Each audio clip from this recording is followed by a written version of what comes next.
Here's the problem with obsession. There's no switch to turn it off. What is going on? Put straight into the corner. You have to learn to embrace it, to control it, to use it. It's also a great combo that will launch your opponent and help. Obsession is a necessity. We operate in moments. Moments leading to victories. Victories that are measured in seconds, in milliseconds. It's these moments that define us. This is why we obsess. This is the end of you. This is the cost. We are the disciplined. We are the obsessors. Don't quit. Don't quit. Don't quit. Because when it all comes together, the relentless urge to be better, smarter, faster. Sub-Zero wins. All you can do is win. This is esports. We are ESL. Welcome to the Mortal Kombat X Pro League.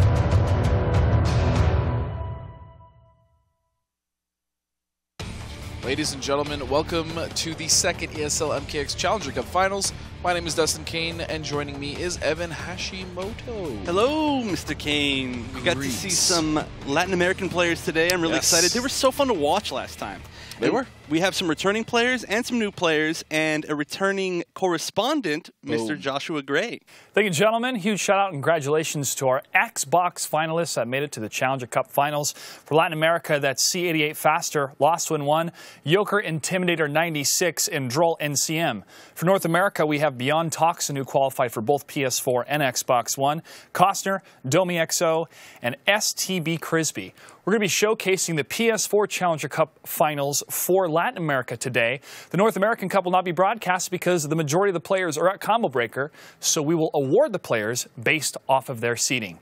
Now, if you missed out on the 8th week of the Pro League, we had some sick matches and amazing moments. Let's check out the top 5.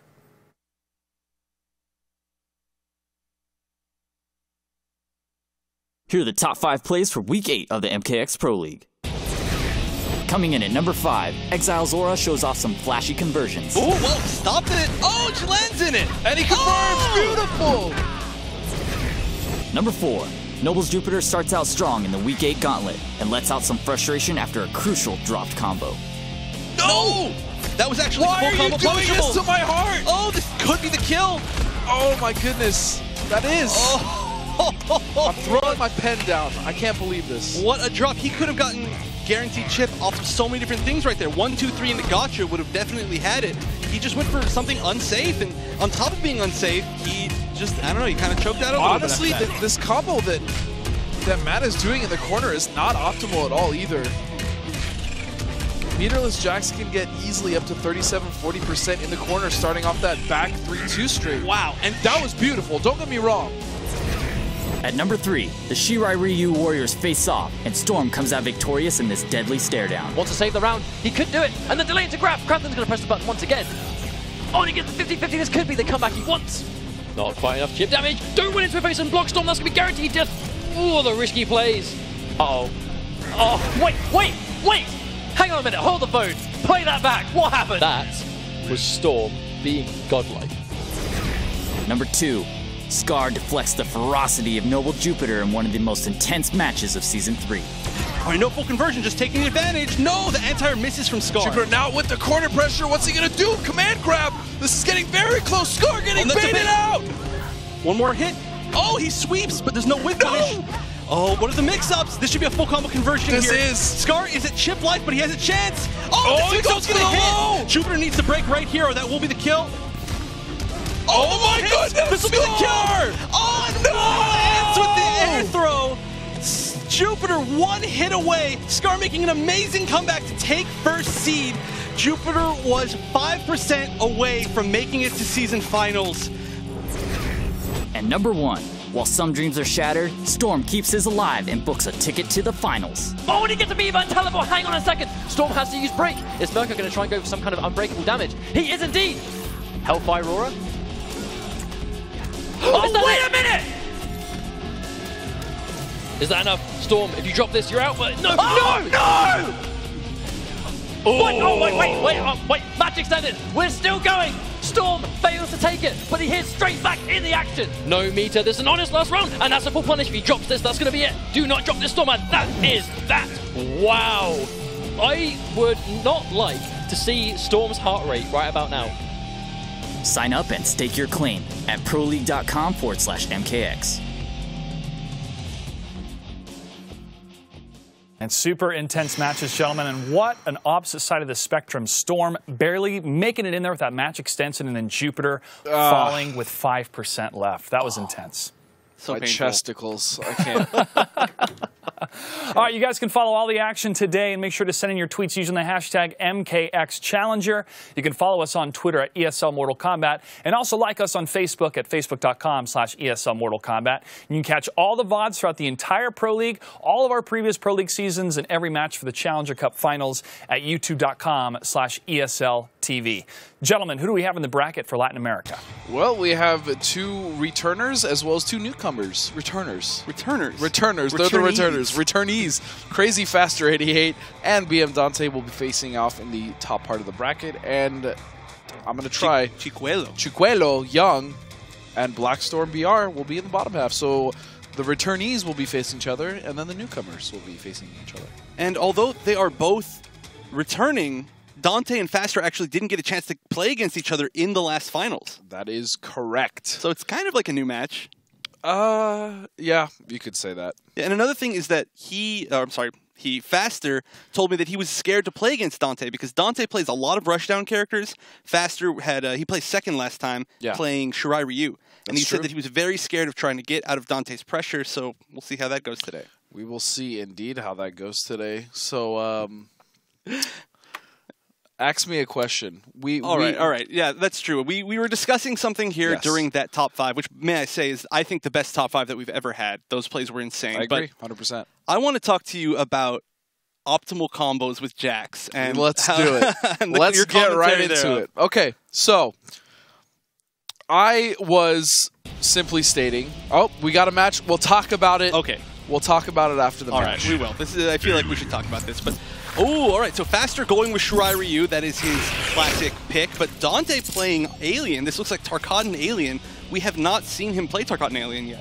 Last time that we did see him in the Challenger Cup Finals, he played Liu Kang and Jax. Yeah, Liu Kang and Jax. Liu Kang and Jax. I'm not sure about Jax, but I do remember Liu Kang.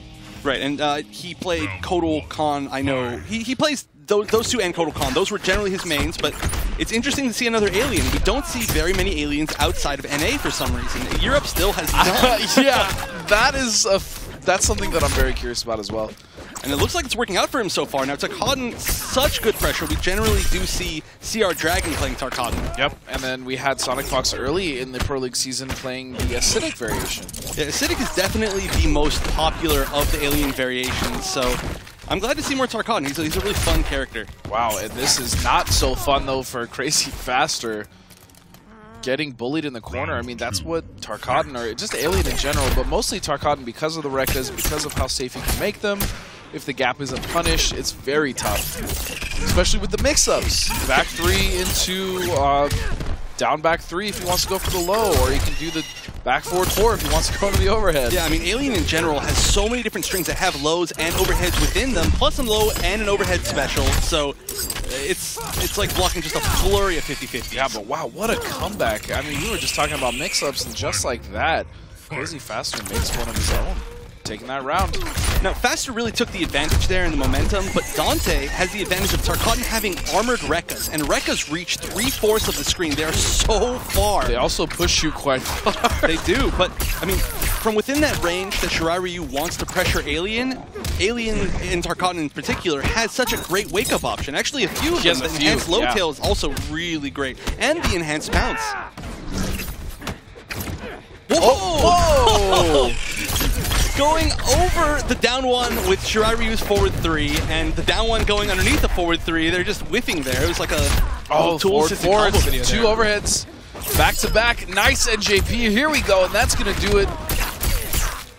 BM Dante is going to take the first game.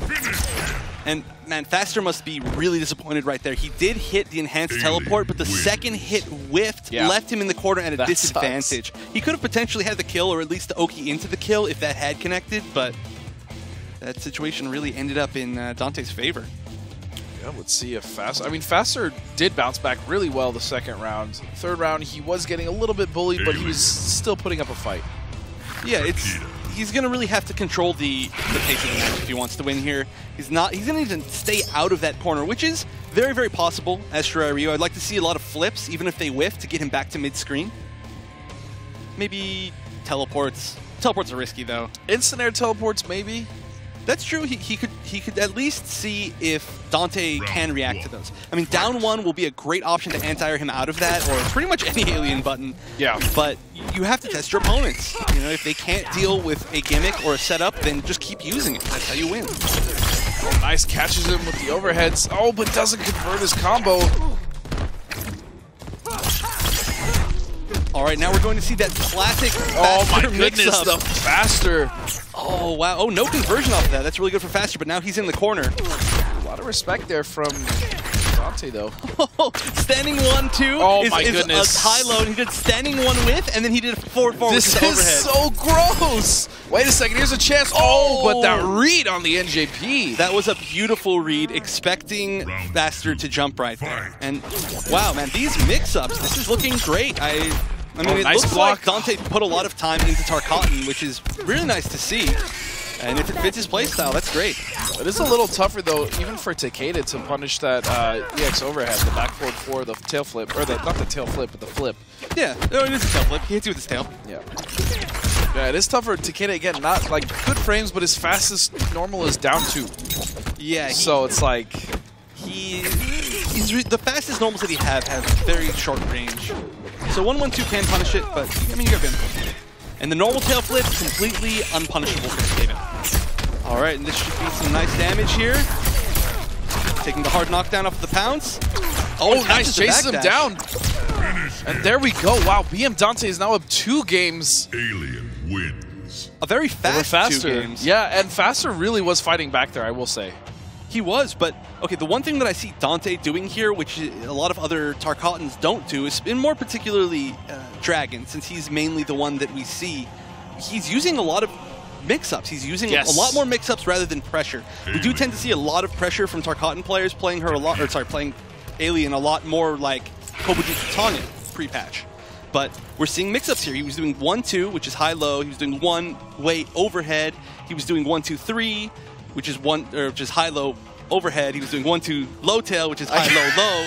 He was doing forward 1 flip. Like, he just did a ton of overhead low mix-ups, not even really using the Rekkas. I mean, it's so strange to see an alien, a Tarkatan alien, not really using Rekkas, right? Well, I mean, that's why you would essentially choose this variation, aside from the fact that Alien, like you're saying, in his base form has so many mix-up options. It's true. I mean, he could be playing variationless Alien right now. Honestly, it would look very much the same. Do you think that's what Sonic Fox is going to use in the final?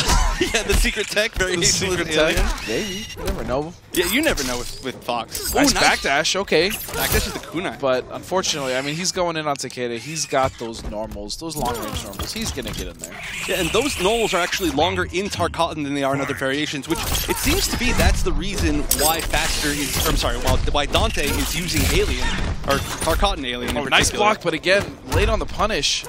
But tail flip, still doing really well though, getting in little Rekka pressure here, and he gets a sweep. Well, that would have been an unsafe Rekka, but he did block the low. Nice block. Oh, just burning everything right now. They're throwing him back in the corner. Trying to take that corner advantage. Faster does have a lot of meter.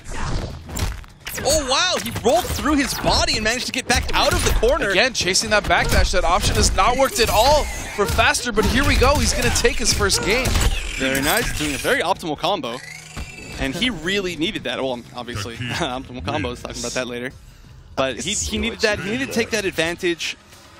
He's just not really getting any good openings against Dante. Dante is just keeping that pressure on and just not letting Faster get a chance. Yeah, but Faster adjusting quite well. And we can kind of see why he's tentative in these rushdown matchups as well. Like, this is why he doesn't like facing characters like you know, Tarkard Alien, or Tanya Kobujutsu, or, you know, Liu Kang, or Jax, or Johnny, like these really up-close, in-your-face pressure characters that have cancels or have Rekkas can definitely be a problem for a character like Takeda. Yeah, who has infamously slow armor and not so great normals, but, I mean, his pressure himself is very good. Yeah, I mean, he's brought it back after 2 straight games, but he's still got quite a hill to climb. Oh, no full conversion. That is one thing that I would like to see Faster do more, is really get full conversions when he hit confirms his overheads. I agree. Nice little down one anti-air, though. But there's always that option. Down 4 into the spin. That's unsafe. I'm surprised that he did that. That didn't combo, but it did get him a hard knockdown, so hey, whatever works. Hard knockdown here, and makes some nice blocks here. Oh, but he gets caught low, and this is going to open him up for the kill. Nice runs under. Good decision. Keeping himself out of that corner so importantly. Really impressed right now with Crazy Faster's ability to make this comeback. Oh, what was that? I don't even know what normal hit right there. That was sick. That's what that was. And there we go, finally seeing the enhanced spin. That is actually one of Tarkatan's best variation-specific moves. Yeah. It's a 9-frame double-hitting armored attack that launches from pretty much anywhere that you can connect to. Wow, what a block! Oh, that's like the first time we've ever seen that blocked. We're going to say that every time that's blocked. Yeah, uh-oh, but here's that slow armor coming into effect, and this should be Dante's round, and it is going to be indeed. All right, so Dante on match point now with Alien, the first Alien that we've seen outside of NA. And the first Tarkatan we've seen outside of Dragon. Yeah. Both of those statements are indeed correct, my good friend. Thank you for the fact check. My most dubious dude. I'm not dubious. Wow, see? All right, blocking the overhead flip. Oh, but doesn't block the Rekkas. What's the mix-up? Very with nice. the overhead, double overhead here. Oh, no! And that should be it. Oh, but he whiffs! And...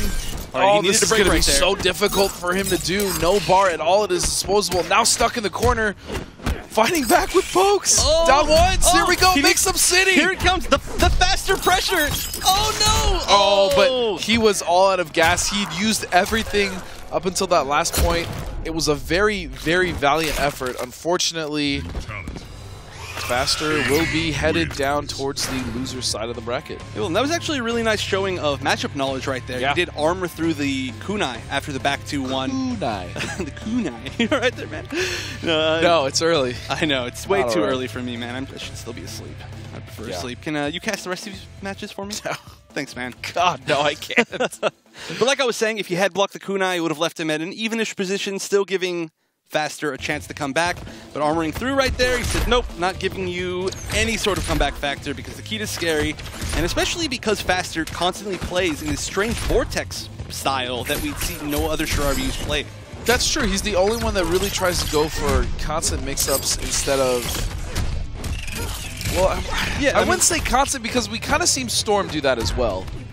But not nearly as much as Faster. I mean, if you guys didn't get a chance to see the last Challenger Cup Finals, which you should watch, if you played against, oh, who was it that he played against? It was Shamans. Yeah, so Shamans, that's right. So Shamans, and he just did Conquer 1, that's right. Right. He did like back 2-1 teleport, back 3 teleport, back 3 teleport, back 2-1 teleport, back 2 teleport. And he didn't block any of them, unfortunately. It was crazy. It was just this constant string of these not even that fast mix-ups, just into each other over and over, and he managed to win like that. So if he'd managed to get that going again, it might have worked. Yep. Didn't get a chance. And now we're going to head down to Chicuelo Young versus Blackstorm BR. All right, now these players, I didn't get a chance to see them too much. I believe Chicuelo Young plays Kung Jin. I think. Your I could definitely be wrong. Is as good as mine. And I believe Blackstorm A lot of believing here today. Yeah, we'll just accept Lots of believing. So, speaking of believing. It has nothing to do with believing whatsoever. Our conversation earlier, that we were starting, optimal combos. Optimal combos. Tell me about your commentary on Jupiter's match during this last pro. So a lot of people thought that I was throwing some shade Jupiter's way. That is actually not the case, as Jupiter, you know this, is one of my favorite players to watch. I just made a comment that the man had... It was only like 1 or 2 cases too where he had left some damage on the table, and I'm not talking about the Oki setup with the overhead dash punch. I'm aware that's an Oki setup. He just didn't do like 1 or 2 optimal combos that actually cost him a round. It did, and I mean, 1 round is all he needed right there. Right. So I know I did watch it again. A lot of people were telling you, "Oh, he's going for the knockdown setup." Right. That knockdown stream. We're talking to the stream chat here. We are. Those beautiful people out there. Now the knockdown setup that Jupiter was using can be used off of any combo, and the one that he was doing was pretty low damage compared to the optimal. I mean, you can get so much more damage, and I mean, I understand that, you know, do what you can, but 5% was all that he needed to qualify for finals, and he didn't have it. So if he had optimized his combos a little bit better, he could have been going instead of Mr. Toxic. Right. And again, I love Jupe, and he is better than I am. Like, I'm not contesting that. I just wanted to clear the air a little bit. All right, well, now we're into this match, and we get to see Shinnok again! Yay! Wow, what an excellent surprise. No, but apparently the characters that I had for these players were wrong, or they're just choosing a different matchup. Not even close! Hey, man, that's what I saw. So, Chiquelo Young playing Bone Shaper. We did see Imposter last Challenger Cup Finals, so Bone Shaper is something we haven't seen since last week. Something. Oh, we haven't seen since last week, where we saw 2 of them in the Pro League. Something. Oh, nice roll anti-air. It is almost impossible to jump at Melina. It is. She does have some of the best anti-air options in the game, especially when she's in Piercing, but she's in Ravenous right now. Again, I feel like the only successful Piercing Melina we see is, in fact, a Foxy Grandpa. It was that combo breaker, by the way. Shoutouts to that event as well. Oh, yeah. Hope we get some updates for that later on in the show. Nice. Going for the Ender. The side switch Ender right there, trying to get herself back out of the corner. Nice. Great usage of armor, but drops that. Landing that neutral jump punch after the scoop is very difficult because sometimes it'll go backwards, so you have to time it in such a strange way that a lot of the time it just whiffs, and dropping that is game-changing. Very nice instant air zoning by Melina here. Now, I would like to see Shinnok challenging a little bit more with his own projectile. He does have an 8% damage projectile that recovers extremely quickly, so he will be winning all of the projectile trades with his size. Yep. All right, going for some plus pressure right here. Nice, just gets out of the corner. Now we're going to see some Melina pressure. Yep, nice blocks though, but unfortunately he is blocking way too much. He needs to get out.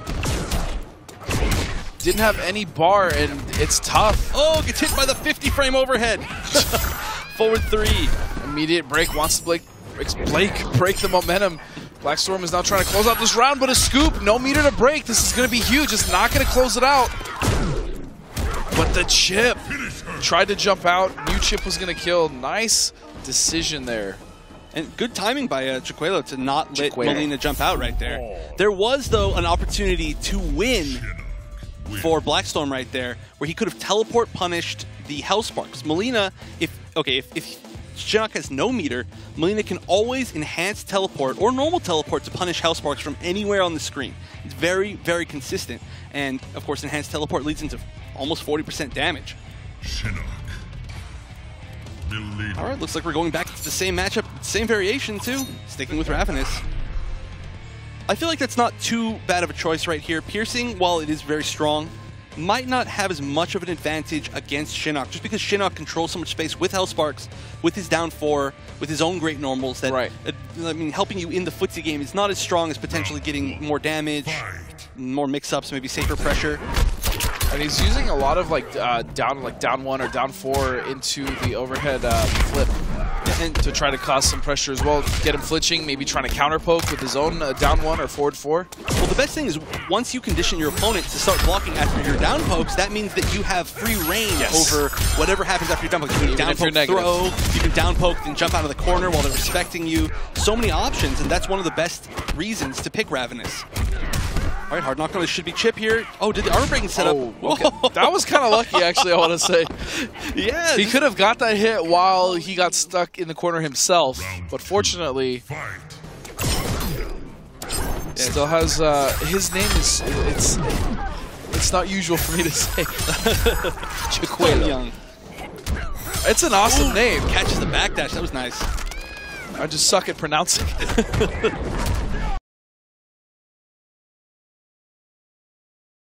Yeah. Blackstorm is doing a really good job, though, of holding Chiquelo in the corner here. Nice down 1 anti-air. Ooh, great conversion. Using the meter right there. Oh. Now her up 3 right there is one of the strongest combo extenders in the entire game. It's one of the only moves that has 0 damage scaling on it. So Really? Yeah. I actually didn't know that. Every move in the game has a certain amount of damage scaling on it. It'll scale you 10%, 5%, 20% of whatever the rest of the hits within the combo are.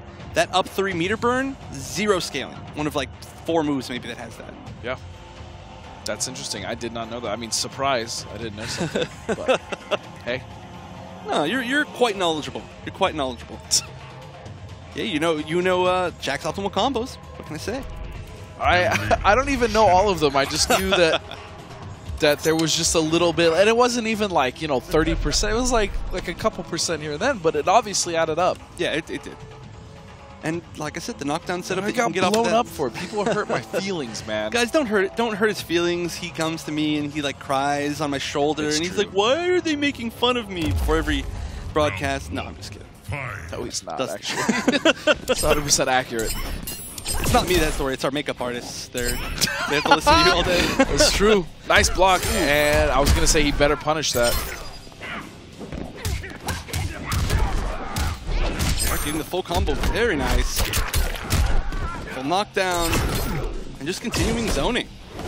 Unfortunately, these projectiles are not working out for Chiquelo. Yeah, once you lose the life lead so badly like this, trying to counter zone with drone projectiles, it's just not really going to work. Oh, little respect there. Was expecting armor, but nothing came. Wow, down 4 into nice Hellsparks. Punish. Normally down 4 into Hellsparks, all 3 of the Hellsparks always hit, but for some reason, maybe it was because of Melina, maybe it was because Shinnok was in the corner. Actually, because I play Shinnok a little bit myself, I've noticed that it doesn't, down 4 into Hellsparks, unless it's spaced correctly, will actually not have the 3rd Hellspark hit. Okay. Maybe it's, probably character specific too, based on... It might be. I'm just letting you know, like, I've seen that situation happen before myself. Ooh, nice. Goes for the overhead right there. That was an attempt to mix up. Instead of doing the low in that string, he did the overhead special. But of course, the string just hit at the very end, so just comboed.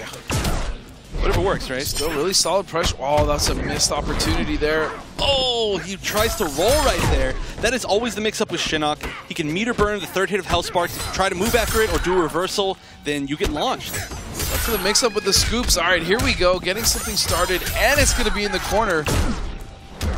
I haven't seen a single overhead from Chiquelo yet.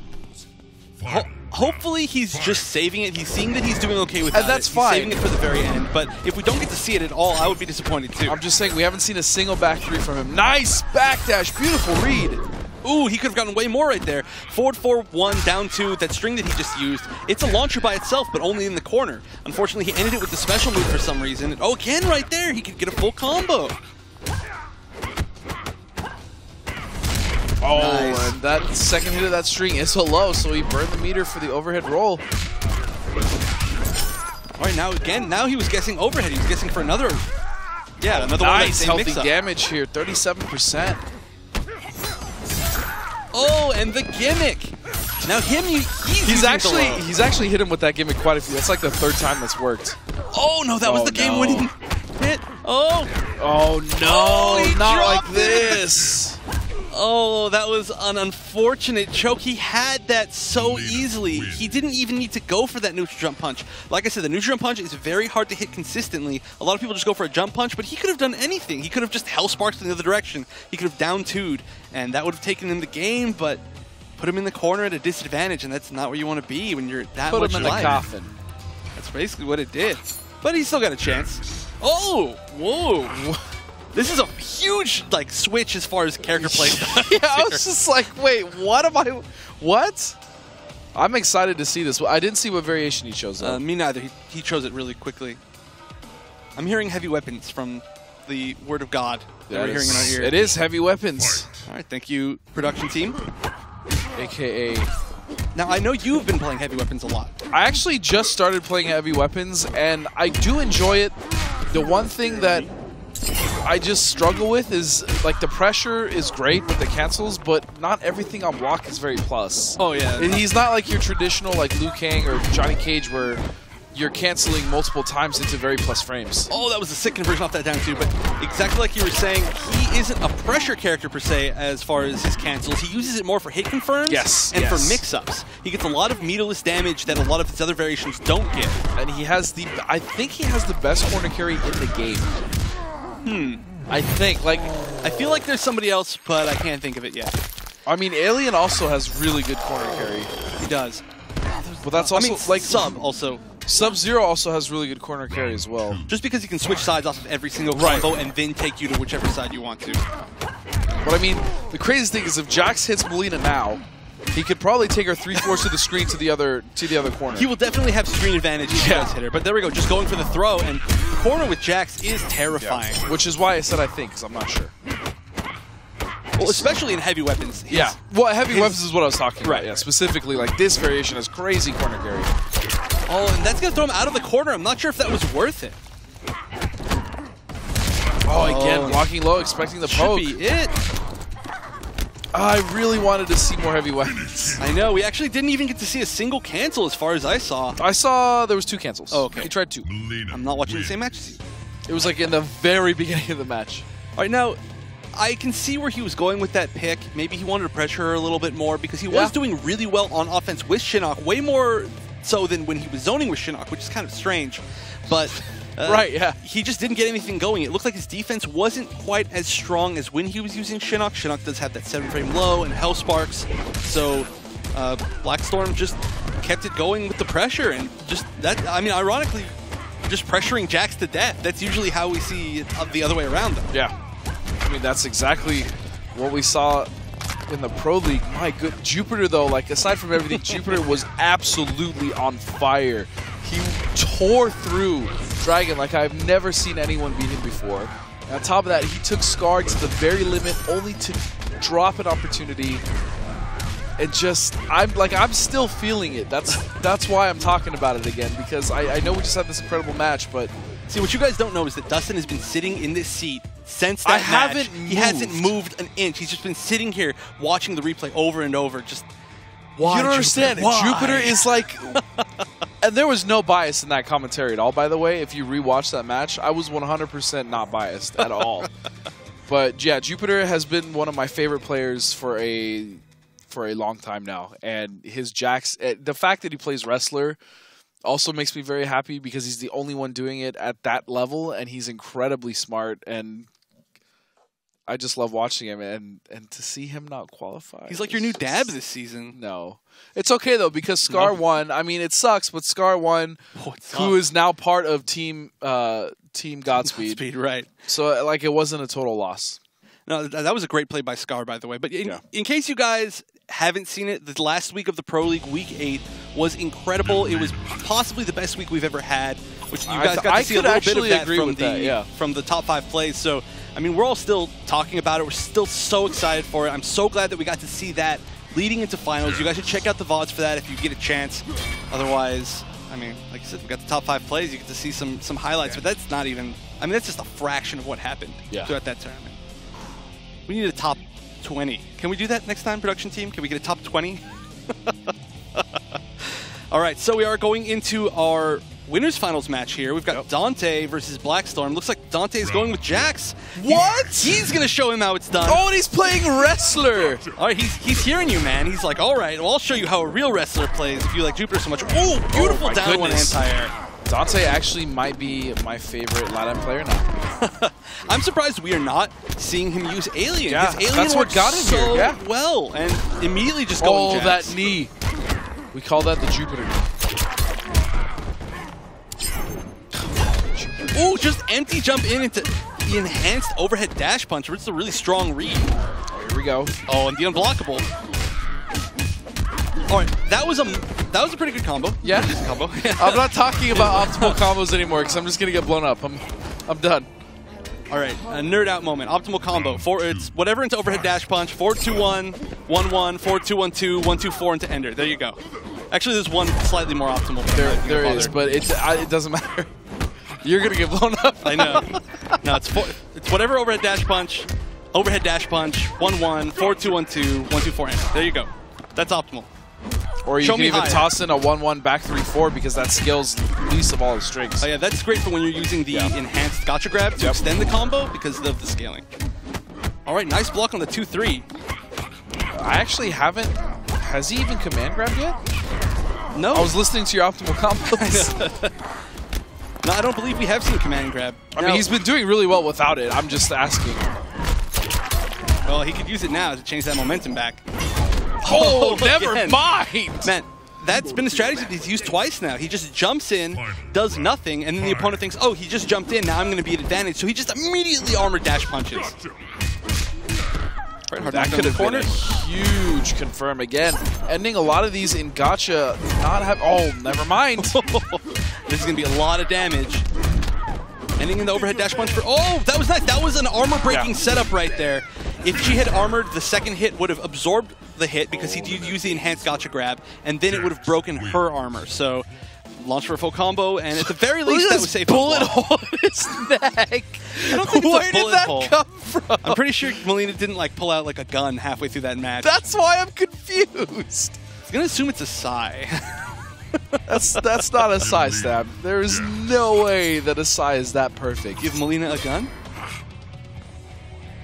Maybe she just I don't know. Just like poked him Maybe really hard Melina with her is finger. rolling with a crew we don't know about. You know what I'm saying? She's got backup in the background. Oh my goodness. All right, looks like he chose Jax again, right? Well, I mean, he had to. He won. Oh, he won. I'm sorry. Wow, I was like, we're all over the you're place. distracting me, making me think about that not bullet hole. All right, so Blackstorm is sticking with Ravenous. I'm going to assume the Blackstorm is going to stick with Ravenous throughout the entire day. Now, that's not entirely not possible. Wow, I don't even know how to form sentences. man, that down He's been very anti-airs consistent. are so good from Blackstorm. Now, that did get buffed to be 6 frames, and it does have a great anti-air hitbox, and he is getting a little bit more damage from it than he would from doing just raw roll as an anti-air, so I do love seeing that. Nice. I love seeing the 1-2 down 3 string. Man, Dante has been 100% on those enhanced overhead dash punches. I don't think he's been blocked on an overhead yet. I know, and that's so much. And there we go. So much damage as well from that command grab. Oh my goodness. Command grab is his most damaging ender and a hard knockdown ender. Yep. Well, pumped up gotcha grab is also a really high ender. So. Again with the 1-2 down 3 string. I love that feint. You know, one thing that I would really like to see from Blackstorm is honestly a lot more disrespect with raw that rolls. was a beautiful choice. Beautiful confirm. I love it. Jax gets great conversions off of every straight hit. Yes. That's one of his best strengths. Him and Johnny Cage. That anti-air again. Do not jump on Blackstorm. You know I'm a Blackstorm fan now, right? Because he's anti-airing. Right. I mean, that's It's a that's rule. what gets your, you know, that's what gets you all excited. But I'm getting excited for every single one of these dash punches. Overhead Oh, dash and he's punch, gonna man. burn it. This should do it. Don't drop it. Oh, down 4. I've never seen that. I've seen 1-1, obviously, Standing 1-2-4, standing 3. Never a down 4. Me neither. I wonder how much that scales. Down 4 skills, not very much at all in combos. You generally can't combo from it grounded, but in a juggle, you can use it. But whoever uses down 4 I want to try that out and see what I can get off of down 4. I've never seen that. It's a funny little down 4. But like I was saying, I would have loved to see a lot more disrespect from Blackstorm. Roll is a great defensive option. You need to make your opponent respect it. It's tough, though, when your skull is getting bashed in with overhead dash. Hey, Roll would have gone under it. That's armored? Yeah, totally. Yeah, I mean, you're right. The thing about her roll is it low profiles so much. It low profiles almost all of Jax's pressure. All of his moves can get low profiled by it.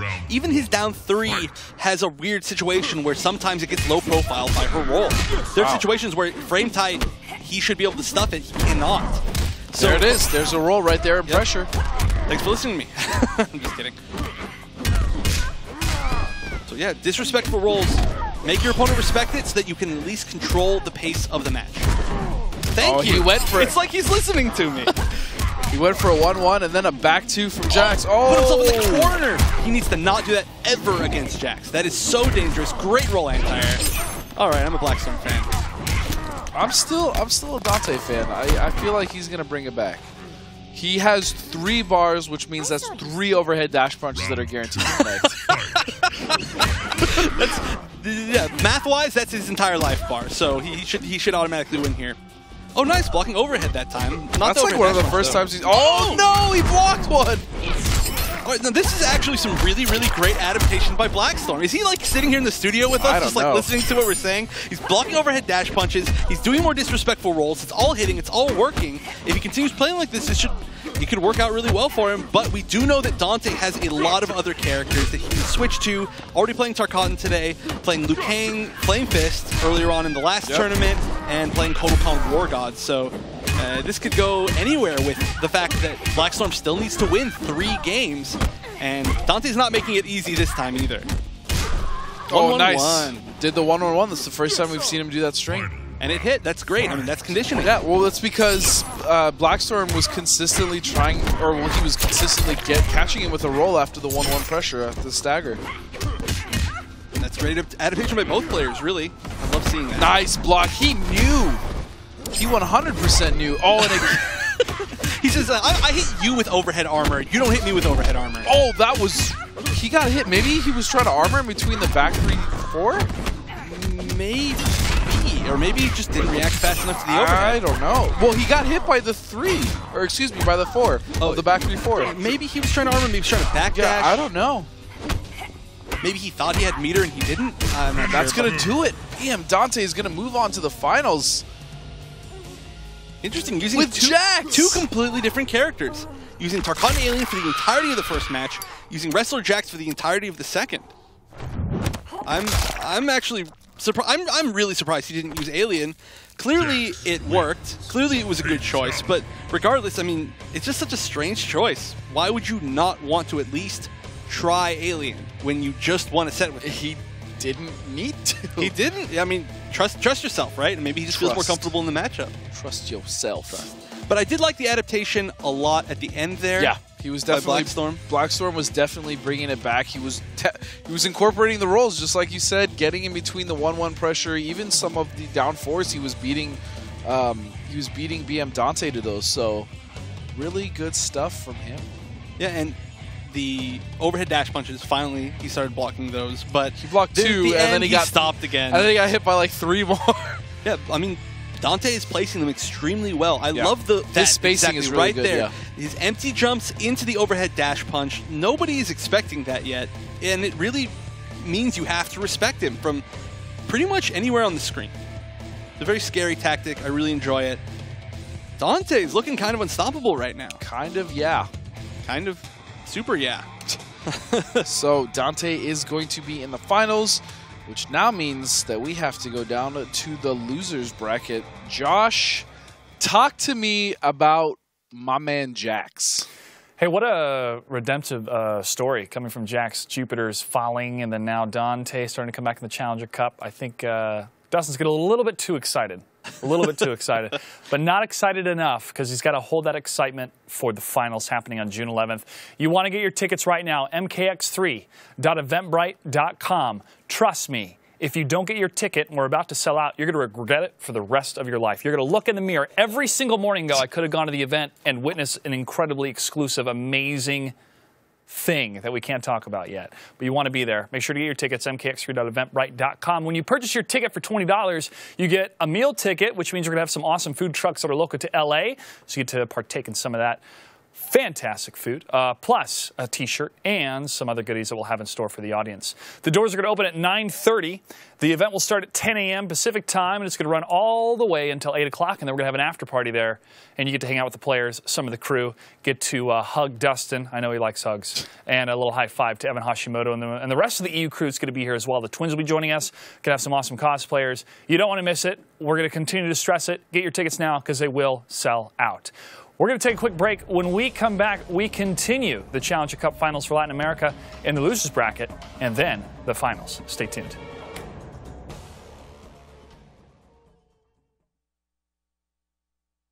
How shall we spend our time today? Give me all you got, has-been. Day at the hospital it is. Jackson Briggs, A major in the Special Forces and leader of the Outer World Investigation Agency, Jax is a savvy technician who has seen his fair share of combat. After suffering through the telekinetic dismemberment of his arms by Ermac, Jax became a cybernetically enhanced soldier. Equipped with bionic arms, a warrior's ferocity, razor-sharp focus from a battle-hardened mind, and a father's love, Major Jackson Briggs is ready to crush any threat to Earthrealm. I've dreamed up lots of ways to hurt you. Jax equips an arsenal in the heavy weapons variation. Use law rocket cancels, down back 2, to extend combos and keep up the pressure. While rocket cancels don't guarantee pressure, this move can cause your opponent to flinch and eat an armored overhead dash punch. You think you're bad? You ain't bad. Gotcha! Use up machine fire, down back 3+ block, in the corner to withstand your opponent out of a juggle and continue with the mix-up. Gotcha! My fists are all I need. Go toe-to-toe with the enemy in the wrestler variation. Some of Jax's combo strings can be canceled into quad slam, down back forward 1, a technique known as a tick throw. A tick throw is best used after an enemy successfully blocks a series of strikes and has recovered from the block stun. This threatening combination of grabs and overhead combo starters will keep your enemy on the ropes. Maximize your powerful grappling attacks by inputting another command right when the opponent slams into the ground. Gonna turn you black and blue. Flex on your opponent in the pumped up variation. Use air drill slam, down 4, to help navigate pesky zoning characters and turn the momentum in your favor. Gotcha! Jax's signature move, Gotcha Grab, gets juiced. Mash away your foe with Super Gotcha, down back 1. After a knockdown, enhancing this special move will narrow the enemy's wake-up attack options. Jax's strategy remains the same across all variations. Push the enemy to the corner at all costs. Rush down your opponent in heavy weapons. Lay the smackdown in wrestler. Or give him 2 tickets to the gun show in pumped up. Exercise your right to bear arms with this X-ray finisher.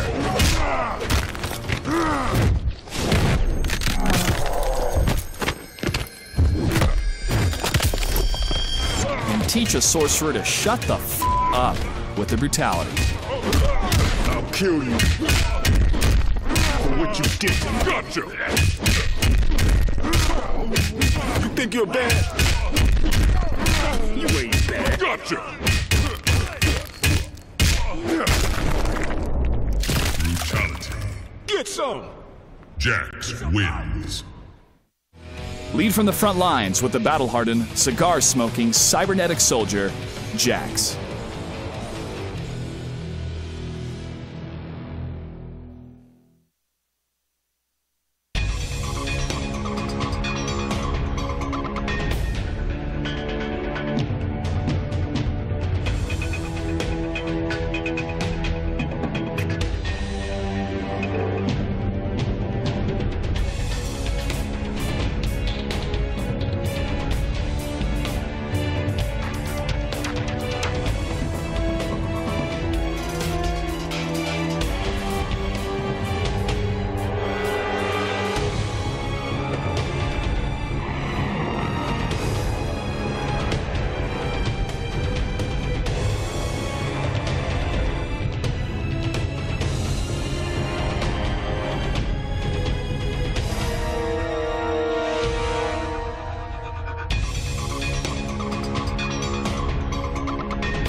Welcome back, ladies and gentlemen. Second Challenger Cup Finals, ESL, MKX, Evan Hashimoto. Latin America. LATAM. I love these Latin American players. I wish we could see them more. I wish we could stream them every week. Yeah. I don't know. Maybe it's just me personally, but I mean, I don't know. I don't know if it's you personally. I don't know how other people feel. You know what? I'm done guessing on people's feelings. All right, whoa. You're done with this. No. So there is an update. I just want to go ahead and fill everyone in on. If you haven't been keeping up with Cambo Breaker, Sonic Fox actually got sent to losers early. Oh, I did hear that. He lost 3-2 to Dr. Stabs playing Dr. Stabs. You remember that? MD. Yo, Stabs. So that's a huge upset, by the way. Very early in the tournament, Dr. Stabs thinking about. And then Forever King actually lost 3-2, if I'm not mistaken, to Perfect Legend, if I remember correctly. Wow, that's interesting. In I a actually didn't very hear close that one. set. Yeah. I think Pig of the Hut, shout-outs to him. He's the one that recorded that match on his phone. So that should be, he said he's going to upload that at some point. Well, I'm excited to watch that tournament the rest of today and tomorrow. Yes, so check out Combo Breaker. But right now, we've got a match in front of us. It's not about Combo Breaker. It's about this. All right, so Challenger Cup Finals, the monthly finals, are double elimination. So both of these players have lost already in the tournament, but they do get a chance to make it back to Grand Finals. Now we have Chiquelo on the left playing Bone Shaper. Now we did see him play Jax a little bit, but going back to Bone Shaper looks like it's his main. And then Faster, of course, playing Shirai Ryu. And Faster is looking like he's regaining control in the corner. Oh, but that inner does not go in his favor. Oh! The thing you hate the most, the run at you, or the float at you, and then all of a sudden really late. Yeah, and Faster did try to armor through that, but unfortunately his back forward two, the multi-punches, it only has armor at the very, very startup of it. It loses armor extremely quickly, so he was still flashing white, and he still got hit out of it like it was no armor. And there should be chip here, guaranteed, because of Hellsparks. Now, I think he maybe could have jumped off of that interactable on Wake Up right there. Interactables, the jumping interactables do have a bit of invincibility, so he could have at least tried, you know, maybe gotten out of the corner before he lost at least. Oh, wow, look at the respect! I hear what you were saying, though. I hear what you're saying, Evan. I don't want you to think that I'm ignoring you. Oh, no, you would never ignore me. I'm just kidding. No, interactables are something that we really need to see more in competitive play in general. Again, the best interactable user in this scene, hands down, Yomi Michelangelo. Yeah, I would agree with that. A lot of the Yomi guys are really great at interactables. A lot of them especially, they have practiced a lot on this stage, in particular the pit. Yes. This is the training mode version of the pit. Because all I'm saying is, Mike kind of needs that. Shinnok has no other way on some stages, so he's the one that definitely uses those corner interactables better than anyone I have seen, including, I see him use a lot of the stages as well in his zoning, so I stand by my statement. Ooh, a teabag. We got some disrespect. Okay. This is the first time we've seen a teabag in the Latin American Cup. I wonder if these guys have some history, maybe if they're friends. I don't know, hard to say. But getting teabagged by Shinnok has got to be the worst feeling ever. I can see you literally triggered right now. Oh my goodness. Evan is sitting next to me like his eyes are shaking, like he's I'm just vibrating here. Oh my goodness. That's good stuff. That's why I come into work every week. Oh yeah, just for that, just to see me angry. I like it. I respect it. It's a good reason. Just to see me have to deal with watching Shinnok win. Should be fun. We should get a Shinnok cam on me just for when I'm commentating Shinnok matches. To be fair, as far as Shinnok goes, we've only really seen Moon this season as far as NA goes. We did see Nubcakes last week. Nubcakes, right. But that's pretty much it. We also did see Stabs in the Challenger Cup Finals last time. That's true, but I'm talking in the pro real season. Yep, yeah, that's pretty much. Only see, it's not that I don't count Nubcakes because he's a SoCal homie and he's a good Shinnok, but like he came in at the very end, like. That's true, and he did only win. Well, I mean, he didn't win his first match, so we only got to see him for one game. That is true. We don't see Cowboy has been the most Shinnoks. successful. I mean, Cowboy has been the most successful Shinnok since the beginning of time. It's that low tier mentality, man. Oh yeah, dude, that low tier honest Shinnok play. Oh, nice jumps over, but wow, the 1-1-2 doesn't connect because the jump punch pushes him a little bit too far. I honestly think they could buff Shinnok's damage a little bit. I don't know, man. Just steal someone's move. There you go. You get a damage buff. And this should be the kill. pushing him back to mid-screen. I would have liked to maybe see a scoop ender right there, but really put him back in the corner. I would have only put him a little bit back in the corner. It would have been pretty much the same situation. Yeah, they're right about in mid-screen.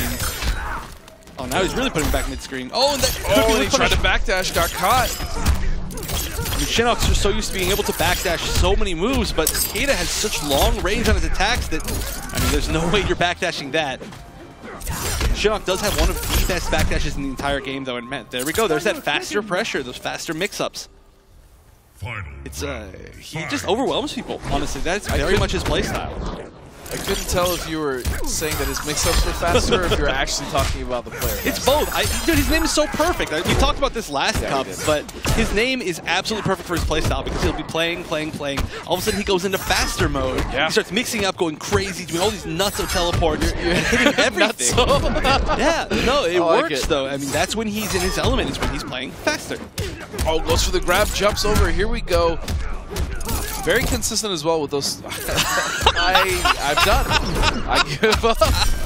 Oh, that was great timing. So consistent with those. It's so disgusting how real that commentator's curse is. I know. People don't even believe it. But all right, Chicuelo going up 2-0 against Faster. Faster did get second place in the last cup. He was so close, going 3-2 against Conqueror both times that they fought. So, and that was a Shinnok as well. I know. It was impossible. This man does not get a break. Oh, this poor guy. He just keeps having to play Shinnok. You're right. That's like all he has to play against. Every time. He's living my nightmare.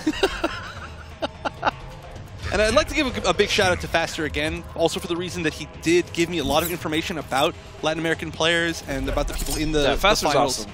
So huge shout out to him. You could say he's family. I don't get it, but sure.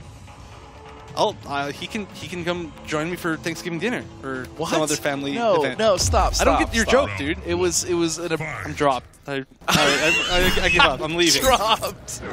I dropped my joke combo. All right, Antoning with the back 2-1. He's gonna take the hard knockdown here, I'm assuming. Oh, whoa, no, that was a nice setup. He just cancels into an intentionally whiffed teleport right there just to get closer and just confuse his opponent. Again, with that crazy Faster, overwhelming playstyle.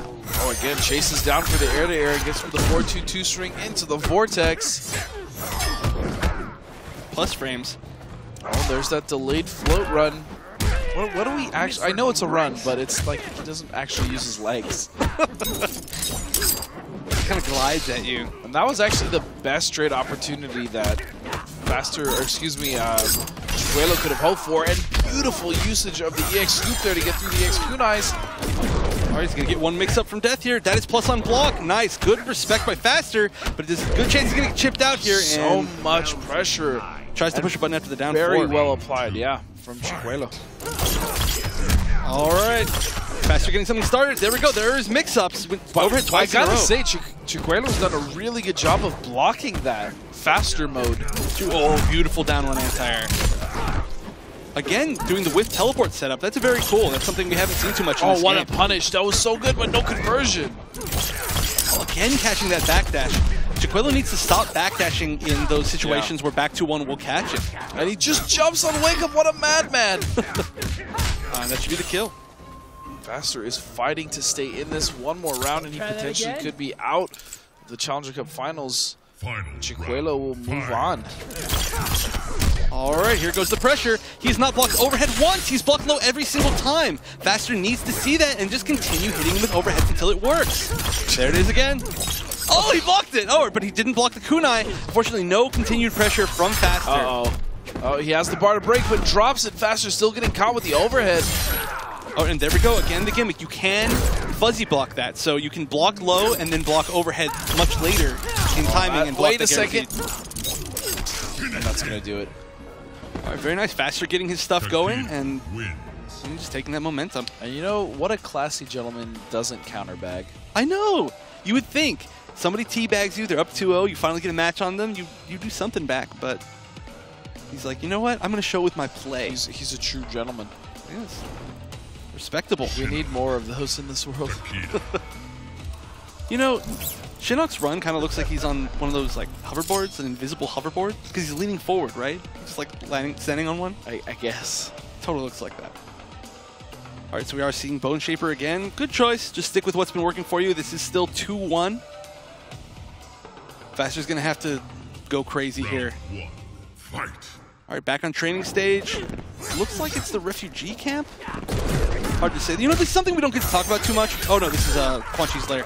But how cool it is, the training stage, it becomes any random stage it's with very all unique. the interactables are just hologram versions of the interactables. And I find that so cool. It's, I mean, that's really what it should be like in like a training stage type thing. I think it's extremely cool and it's a great idea. Oh, nice confirmation off the jump kick there. Oh, but I don't understand why players do this. Jumping yourself into the corner just doesn't make sense to me. And there we go, 3 overheads hit in a row. Like, even characters, I get it, they can, like, teleport and, like, change sides, like... Round 2. I don't know, like, am I wrong for thinking that? Like, No, why would no, you jump yourself in the you're corner? absolutely right. Of course, Takeda actually is one of the only characters that there's an excuse because he can actually jump kick into the corner. Right. And even if you block it, he can flip back kick. out I get it. immediately. Yeah, so that's a really cool setup. That's not what we saw, though. But that's not what we saw. That's what I'm saying. That's why I said I kind of understand why he did it, but even still. Right. All right, full conversion off this overhead. Every single time he gets a chance to overhead, he is connecting with it. Oh, just goes for the throw in the corner. Taking the knockdown. If Faster can just get out and start just doing overheads, that'll work. Oh, and another throw. Disrespect. Well, not so much disrespect in that he's reading the disrespect. respect from Faster because Faster has to respect him because that armor is not that Oh, great. he could have finished that. Ooh, he could have actually finished that string. Forward 4, 1 down 2, and he could have converted off of it. Just taking the kill. Oh, can he get a conversion? That he should have had a meterless conversion right there. He could have done a lot of different things. Run up, down Conqueror one. was just doing amazing charge. with those. I know. I'm really sad that we didn't get a chance to see Conqueror again. He was incredible with Shinnok, with Imposter Shinnok. He was our champion from last month's final, but it didn't seem like he really got to enter too much this season, or this month. LATAM just kind of seems to be the land of Shinnok. Don't ever I go need to there, move. Evan. I'm moving as far north as possible. Chicuelo is actually going to get tied up. Well, yeah, that was looking really bad for Faster, but Faster, I think he did realize, he started to realize, you know, every single overhead's hitting. He started converting off of all of them. That was one big thing he wasn't doing earlier in either this game or the one previous, was he was doing a lot of overheads into teleport to continue the pressure. But this time he's saying, you know what, I'm just going to do overheads into the enhanced kunai, just take the full damage. I'm taking my life, making you guess more. Shinnok, Takeda. Oh, and we're seeing, again, Bone Chipper Shinnok, no switch. All right, so both characters locked in. This is the final game. Who will move on and who will stay home yet go home? Because they're both playing. They're already at home, that's true. They have to go home, but it's really not a far trip. Might be the couch next door. I don't know. Now, this is such an interesting match. I feel like we see Shirai Ryu versus Bone Shaper, or versus Shinnok in general, quite a bit.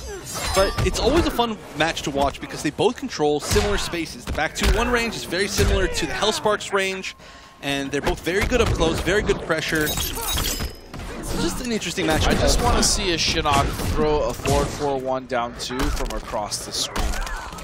I don't think people realize how far that down 2 portion of that string actually hits. It also anti-airs extremely well, and ooh, it looked like Chicuelo was going for a meterless conversion right there, but didn't quite get it.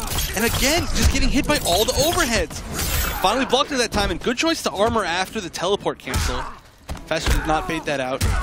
Chicuelo looking really good to close out this round, and he's going to block it, and that's... Wait, no punish! Ooh, that should have been an easy punish. He does have the 7-frame low. Shoots him in the chest with the butter gun. All right, match point for Chicuelo. Round 2. The butter gun. Whatever happened to Brian Compton, man? I don't know. You remember who that was? I seem to recall that name, but I don't know. I feel like I haven't. I can't seen that guy for a long time. Yeah, I can't put a face to it anymore. All right, just going for the throw. Throw is such a great option with Shinnok because he makes you respect him so much. And oh, just gets caught by Hellsparks. Hellsparks, the ultimate footsie tool. I will say this, Chicuelo has definitely won the majority of these air-to-air exchanges. Yeah, I mean, Shinnok's jumping 2 is one of the best air-to-air attacks in the entire game. And wow, that was such a fast round. So, Chicuelo gonna take it over Faster. Interesting to see Faster go 0-2 this time. He is a great player, and like I said, he was so close to winning last cup that I thought he had a really good chance. I mean, the person who beat him wasn't here again, but unfortunately losing to Shinnok again. Yet another Shinnok. He'll never escape that fate. I feel bad for him, man. I feel for him like you feel for Jupiter, but I'm holding it inside. All this pain for the player that has to fight Shinnoks all the time. No, but great showing by both players. I mean, Chicuelo, he just needs to continue playing solid. I mean, if he plays like that the rest of the time, he could easily make it back to finals. Now, like we said, this is double elimination. So but one of these players, Jax though, can he do it against that Jax? Good question. That's a great question. That's a really interesting matchup, and I don't know if he will choose Jax. We'll see. I mean, we saw his Alien. Dante was very strong with Alien as well. But it's not about that right now. It's about our next match. Ooh, that is true. And man, there are a lot of characters in Latin America.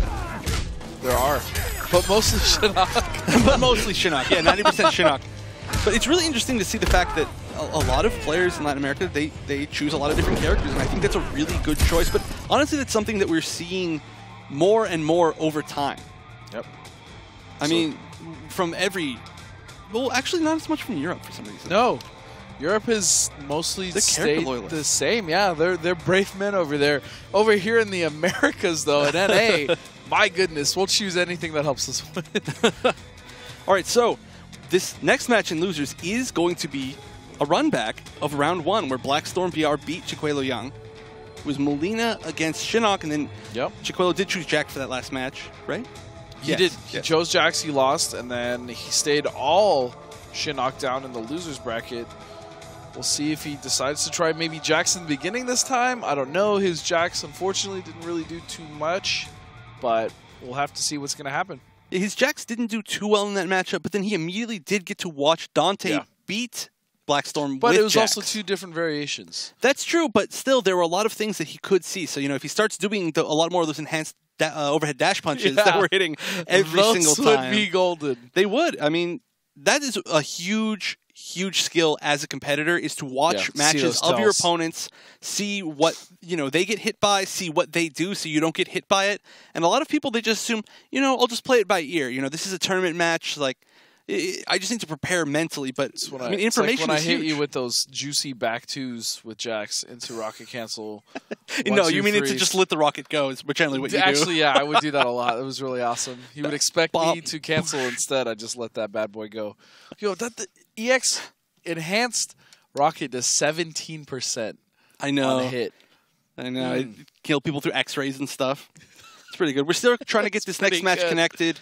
Just takes a little bit longer. We're not too close to them. So let me ask you a question real quick. All right, let me answer you. Yes. So for the finals, we had quite an amazing run last year. People really wanted to go. They procrastinated. And then what happened at the finals? I'll tell you what happened. We had the KP2 characters playable live at the finals. People got to go. They got to play.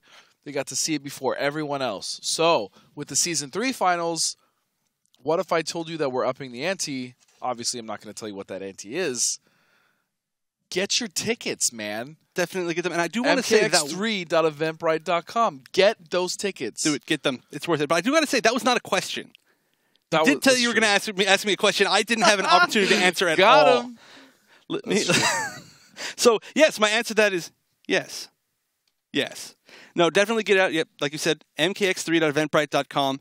You guys should just go. It's a new venue. It is going to be much bigger. It's like at least twice as big. Twice as big. And we got to see the setup, and it is going to be so cool. If you guys liked the setup last season finals, which I thought was incredible. I liked it. I loved the Everyone setup. was kind of encircling the players.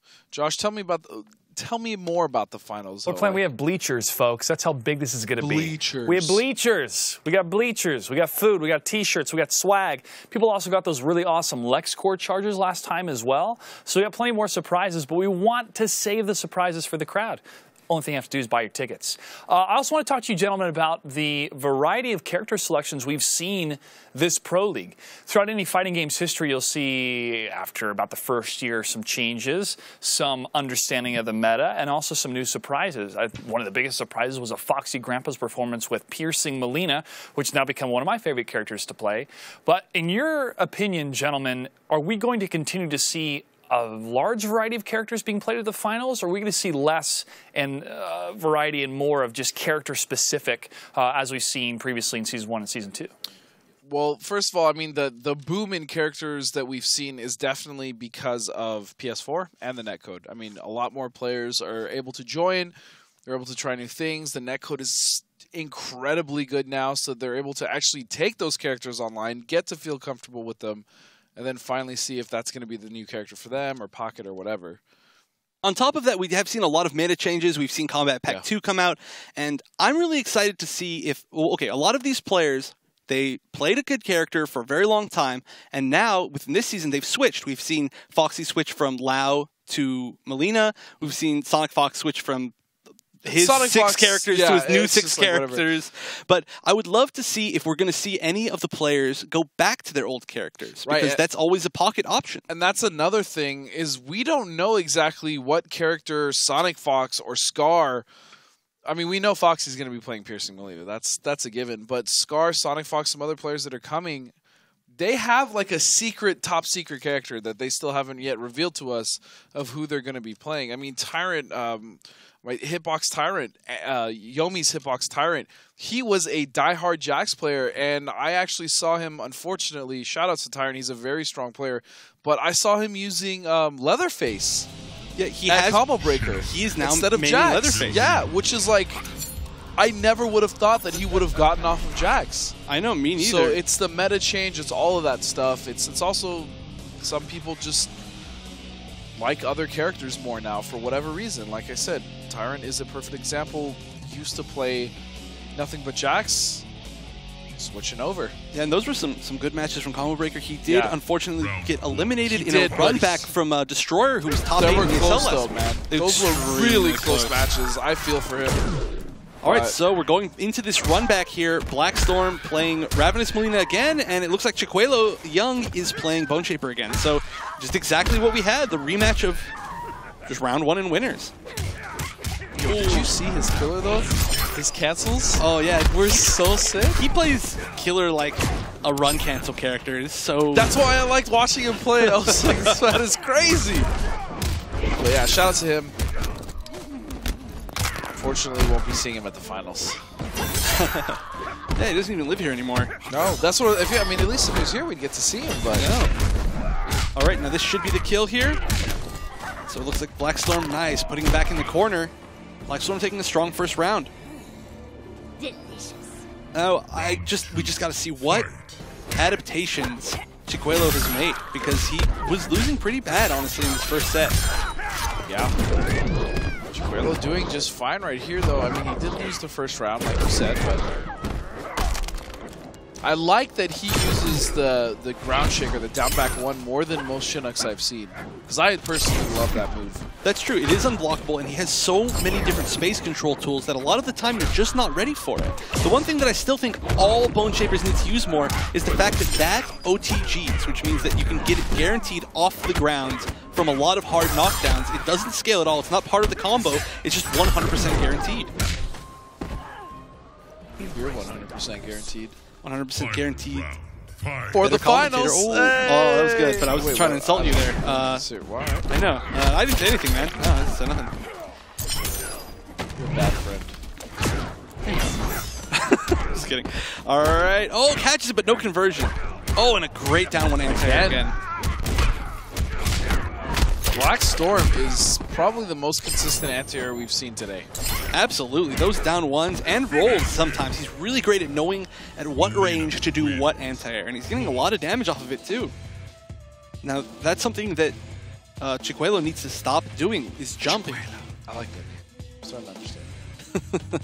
Or understand how to say it, I should say. Yeah, your pronunciation's evolving over time. You're getting it. Although his tag here is Connor, which would be much easier for you to say. Right. Don't make my life easier. That's fine. All right. Oh, so we're seeing a switch. We haven't seen this since season 2. Oh my goodness. We've got bone hands. Last seen from CR's Wild Cowboy to take out Dab. Wow, that seems like it was forever ago. Right? And what a strange pick that was, and what a strange pick It worked. this is. Well, it worked against Dab. Not so hot against Sonic Fox. Right. But hey, for some reason, it could. I mean, I guess you'd pick it maybe the zone.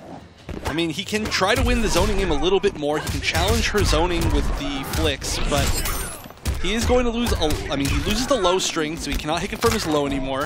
He loses the scoop, so he's not going to be able to counter zone quite as well. And it doesn't look like this variation is working at all, but he does get a straight jump in. All right, does he know the optimal here? Now, Bone Shaper, or sorry, not Bone Shaper, Necromancer does have the highest damage overall. Oh, that was nice. Nice little setup there with the unblockable hand. Point blank unblockable, that's pretty ballsy. Nice backdash. That was such a beautiful play. Matchup knowledge. And that should be the kill How, here. I don't know. Yeah, like, oh yeah, I play against Necromancers all the time. For some reason. No, this is a variation we almost never see. I mean, Imposter and Bone Shaper are both considered extremely good variations. Necromancer just generally isn't, it's not considered that he gains enough as opposed to the other variations. Yeah. I mean, granted, that was like just basic matchup knowledge of you can backdash those things, but even still, like to expect that. Right. You have to have I mean, even just having a presence of mind and a level of comfortability, it's huge. Oh, there we go. That's going to be huge. It's not I feel going to like kill. That could be the kill. Maybe not. I think teleport instead does 40%. That looks like that could be 40%. That will be the kill. Never mind. I did not think he was going to do that much damage. That does a lot of damage. Wrong again, Godspeed. We need a tally, like a counter, yeah, like times Godspeed's been wrong. No, oh my that does way more damage than you think it would. Yeah, dude, 40%. No, that surprised me. Yeah, real good. And the best thing about that is that even if it was blocked, that's plus on block and an overhead, so it's a little bit of a mix-up. And a lot of times people try to punish the teleport on block, and then they get hit by the X-ray. So one way or another, it was a pretty safe bet. Johnny's X-ray 2 is another one that's an overhead that's also safe on. It's actually plus on block. It's so plus on block. I believe it jails into another forward 3 afterwards. That's so silly. Oh, Johnny pressure is crazy. We have not really been seeing a lot of Johnny in NA. However, in EU, quite a bit. Yes, we have Irish Mantis, as well as is it Vladdy? Yes. Oh, and I would like to see a little bit more disrespect after the block flips. Block flips are minus on block. All right, nice, going for the restand, and there's a disrespectful roll. Now that's a really scary, risky choice against Bone Shaper, or sorry, against Shinnok in general, and this is Bone Shaper again, because the forward 4, the low, is so fast and it does not get low profiled by roll. And that may seem redundant, but there are a lot of lows that will roll low profiles. Yeah. Which is really big. It is. All right, and those air size, such a good choice. Bone Shaper, one of its greatest strengths is the fact that it has the enhanced scoop, which allows you to armor through. There it is, right there. Commentators, Chris. All day today. Every time. It's been worse today than I've ever seen. Today has by far been the worst. But it's a great anti-zoning tool. It's one step away from full screen range and allows you to get a full combo from armoring through projectile. However, the air size from Melina leave her off the ground, so armoring through with the scoop doesn't work because you'll just go underneath her. Black Storm is, I mean, he's losing in the life department, but he's been so awake this whole match against Chicuelo, and oh, here we go. That was a little bit of a late break. This should do it. That's going to be game. Yep, and Black Storm double eliminating Chicuelo. Wow. But that means that we will have in Grand Finals the run back. Rematch. Another run back. We're just seeing BM run back after run back. Dante versus Black Storm. We saw that Jax quite brutally mop with the overheads. I mean, it was a crazy play style, honestly, from Dante. Off topic, you know what I really miss is those trash talk videos from DJT. DJT. We should have gotten some smack talk videos from these Latin American players. We should. That would have been fun. And that's the thing. Well, I mean, unfortunately, like if they're speaking Other languages, Other languages, like, I wouldn't be able to understand, but maybe the body language, it still would have been. I mean, Josh could probably understand it, I'm guessing.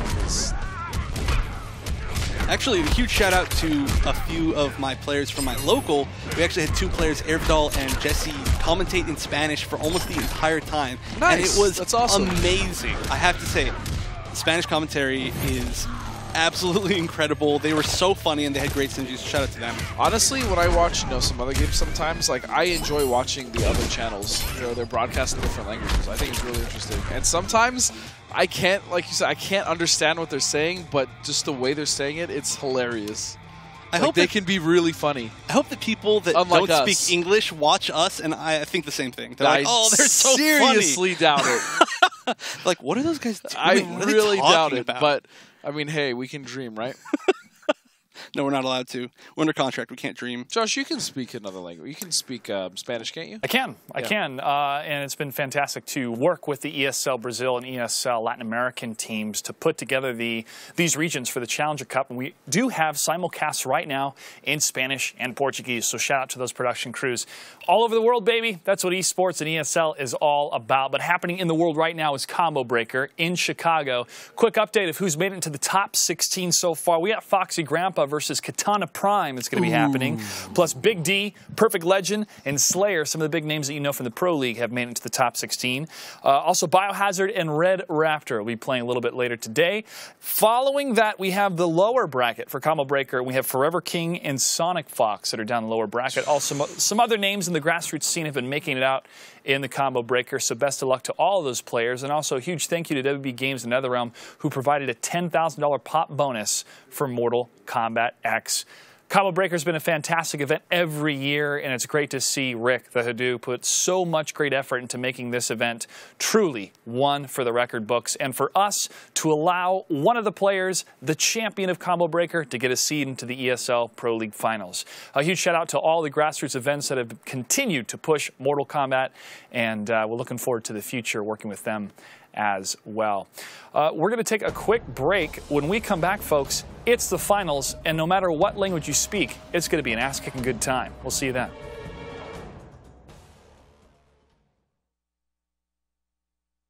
The Xenomorph. I will tame you, animal. Alien. Officially known as Xenomorph XX121, this immensely hostile species lives to propagate itself by harvesting other life forms. The Xenomorph's superior body structure features great strength, cunning agility, and highly corrosive blood as a defensive mechanism. Spawning from a Tarkatan host, Alien is ready to terrorize and colonize any realm with 3 variations.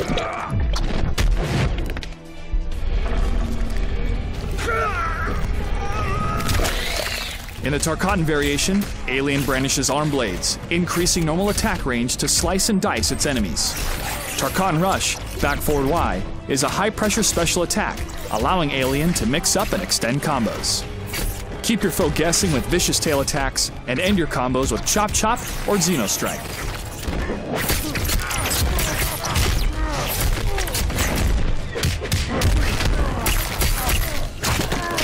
After trapping your opponent, use Low Cut, back A, in combination with Tail Slam and Quick Dash to maximize damage. In the Conjure variation, summon Ovomorphs and Xenomorph drones to do your bidding on the battlefield. After an opening, overpower your enemy and spawn a Facehugger to set up your next engagement. Use Zeta 2, forward X A B, in combination with Quick Dash to keep up the pressure. Change the angle of your attack. After sending out an SOS, summon the Hive with deadly aerial mix-ups.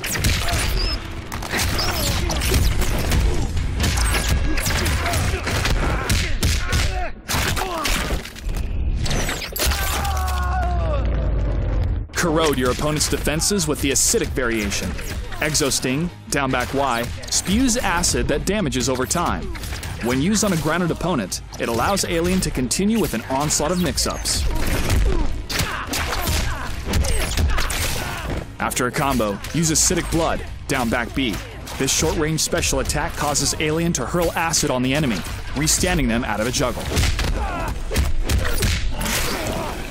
Command the screen with Alien's long-range attacks, agile special moves, and terrifying mix-ups. Stalk from a distance, or rush in and exterminate with extreme prejudice.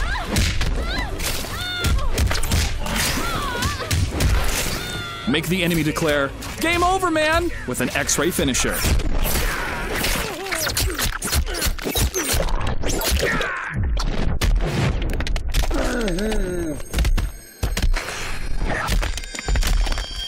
And give your old rival a mouthful of pain with the brutality.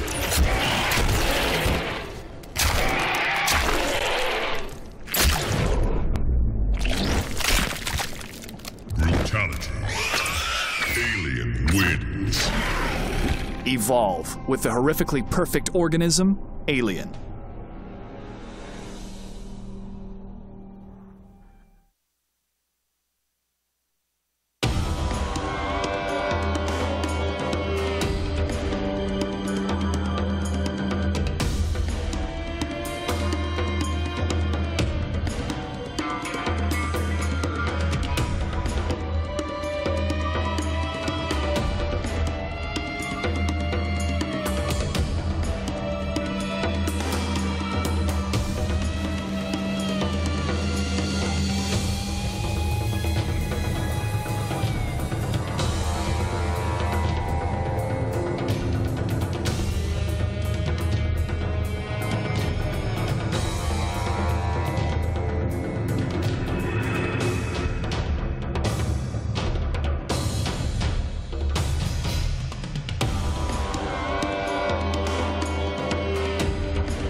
Welcome back. It's now it's now time for the finals of the ESL MKX Challenger Cup Finals Numero 2.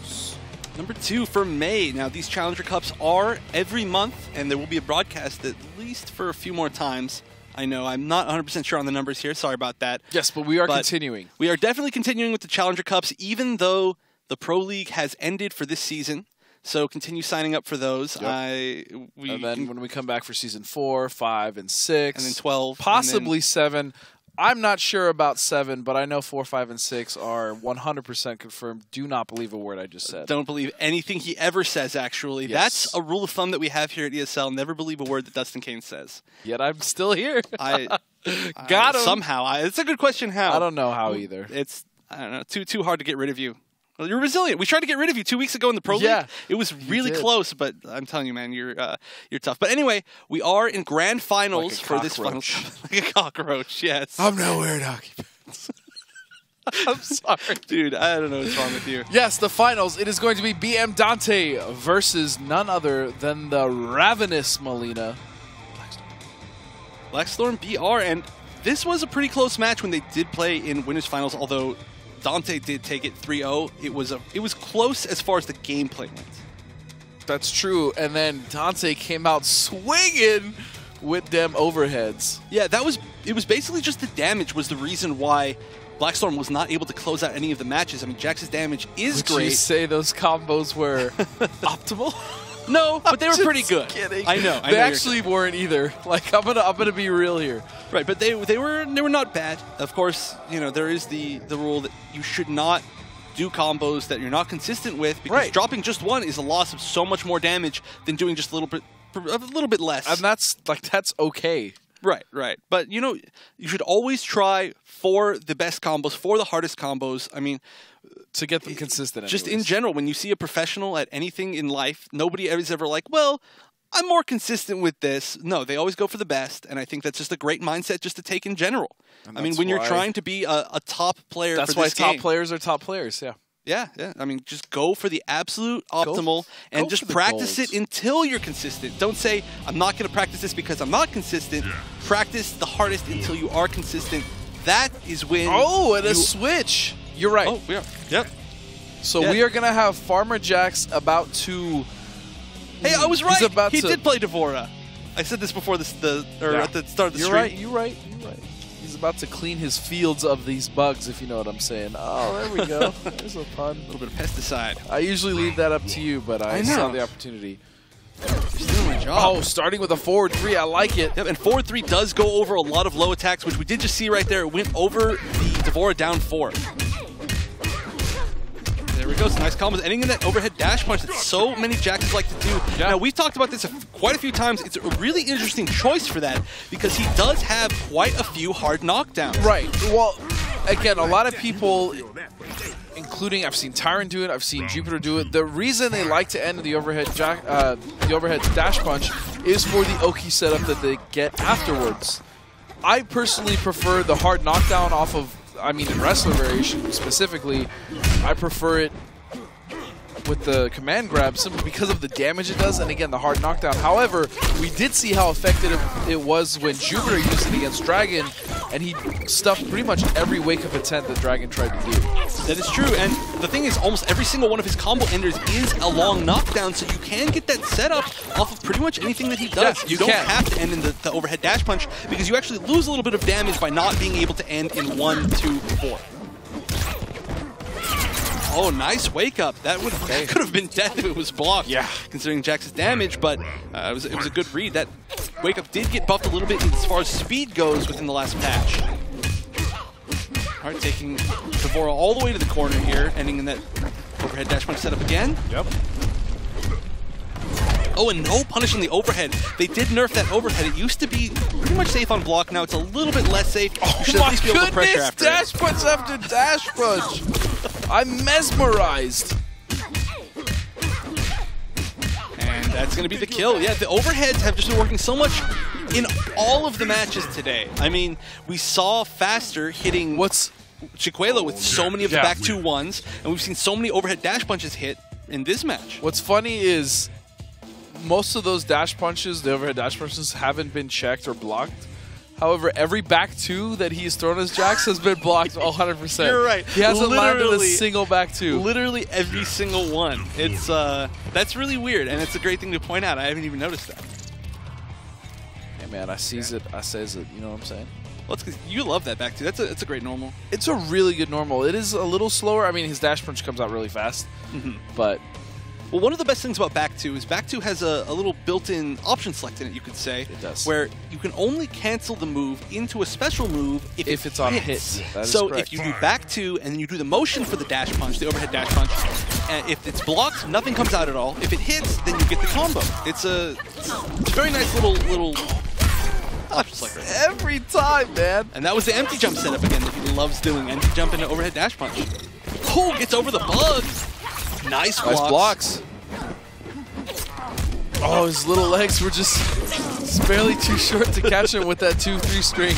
All right, knocking him back into the corner. Great nice choice. Down 2. There's the anti-air that we've been wanting to see from D'Vorah. Round 2. Now, this is going to be interesting because Blackstorm is so good at anti-airs, but, I mean, Melina's are just great. She has so many great, huge conversion anti-airs, so he's going to have to do something different here with D'Vorah, which is why we saw that down 2. I love it. Oh, there we go, just going for the low. This could be the kill. No, I'm sorry, it's a little far. Again. Oh, he could have killed right there. See, I don't like this now. He's using the command grab. However, he's not doing the back command grab throw in order to press 2 and throw him back in the corner. That's a lot of damage. That is a lot of damage, and it's a great knockdown. But fortunately, even if he does, just throws them forward and doesn't do the follow-up to it, it's still pretty much the same amount of knockdown advantage. Still hard knockdown. It's similar to doing but you do lose a lot of damage. All right, tried to armor break that, but the speed increase did help a lot right there. Ooh, and just checking D'Vorah with pokes. Nice, going for the tick throw. Out of the corner, and that's going to do it. Wow! BM Dante! My man, playing Jax. I have a new... You have a thing for Jax players. Oh my god, you're right. I think, yeah. What is it, man? What is this? It started with Tyrant. It did, and it just moved on. I mean, even And then it even moved on to Dab. CD Jr., and then it went to Dab. And now Jupiter. And now oh my goodness, Dante. And now it's Dante. Yeah. This is weird. We gotta figure out what this means. I don't know what it means. And now I even play Jax myself. Maybe it's your destiny. All right, so it looks like Blackstorm is going back to Melina. Ravenous again. You can tell because she doesn't have her mask on. She's very hungry. I like to think that she doesn't really enjoy the taste of human flesh. It's just she doesn't really know how to like go to a supermarket. She's not good at that, so she just eats whatever she can.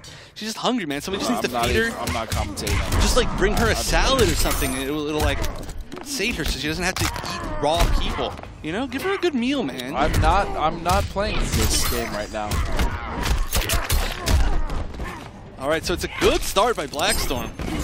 Oh, the first one! He didn't even block it, though. He just backdashed it, and he's going to win that round with a flawless. Like, I'm tired of your crap. Like, I'm not getting hit by this again. Like, I'm not even going to be in that situation. To be fair, Dante's spacing on those overhead dash punches have been immaculate. Oh, yeah, that would have, I mean, that would have been perfect spacing, assuming the backdash didn't happen. Oh, stand 4, I think. I really like his usage of down 4s. Jax's down 4 is a little silly looking, but it actually has really deceivingly good range. It's fast, and you can actually jail it into either straight dash punch or gotcha grab, so your opponent really has to respect you after. All right, wow. Knockdown in the corner. Blackstorm is going in, though. Still has Jax in the corner. Oh, tried to anti-air, but that was smart to use a jump kick instead. And this should do it for this round. Maybe not. Chip setup? Yeah. Yeah. Pretty much guaranteed right there. You know, though, a wake-up roll might have worked. Honestly, you can low-profile his down one with a roll. Ooh, and gets underneath the projectile. Oh, that could have been huge. Oh, finally blocks another one. Or, well, he didn't block the first one. Well, he blocked one in the last set. Just one. Or two, maybe? Anyway, regardless, not too many blocks. All right, we're seeing that 1-2-4 command grab tick throw right there. Now, that does work in the corner on hit or on blocks, so it's a really good option, but if you avoid it, it's super punishable. Oh, nice. Nice combo. Oh, so fancy. Wow, look at that damage. 47%. And the beautiful anti-air to put Blackstorm on the board. And, I mean, he needs it. No, he needs to win everything those arms from here. back. Oh, they're so fleshy inside that metal shell. It reminds me of a lobster tail. I was going to say the same thing. Dang. We're so... That is bad. Large. Yeah. Is it bad that I saw that? I was like, lobster. Get some butter. Get some butter and some Jax arms. We're so fat, Evan. Moving on. We're recovered. All right, so we're seeing the Jax pick again.